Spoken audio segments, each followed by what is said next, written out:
That brings us to our public participation, item number 11. And I remind our participants that the board welcomes and encourages public participation.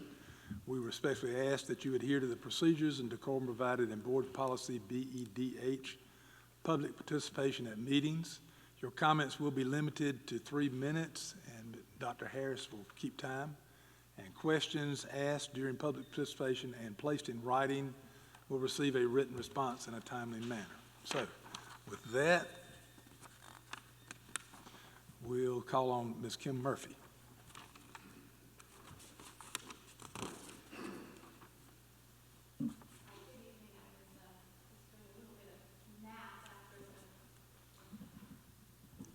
Thank you.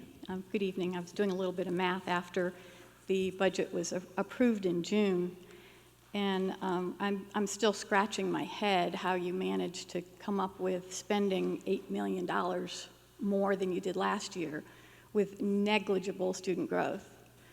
And again, looking at our highest ever enrollment back in 2007, 2008, this year, 2016, we have finally surpassed that enrollment this year.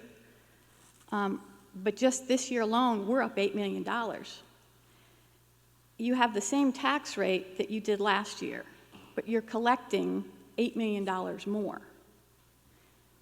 I'm looking at it a little bit differently. The law allows you to increase your millage rate by a certain percentage. And you do that every year. I don't necessarily agree with that law, but you do it every year.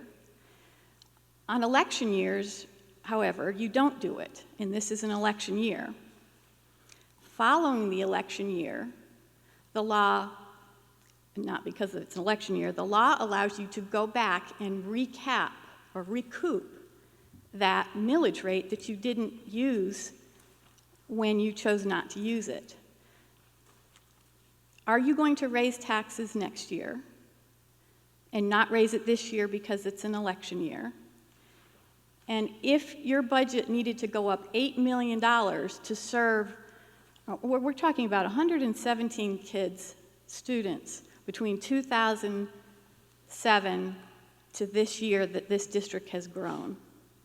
Do you anticipate the budget going up another $8 million next year?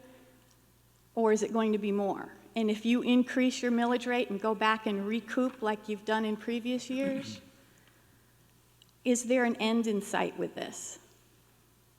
Please be conservative. Thank you. Thank you, Ms. Murphy. I don't normally respond, and I'm not really going to respond. I wish you could have been in our budget hearings. Obviously, you were not, but we were quite pleased this year to be able to give our employees a raise, eliminated fees, among other things. So over time, we are very pleased with this budget. I think the community is. And secondly, there's only been one time in the history of this district that I'm aware of that we went back and recouped. So it's a good budget with good numbers. Sorry that you didn't get to hear all that when we did it. Ma'am, we're through with your participation is over. Thank you. We'll now go to our action agenda.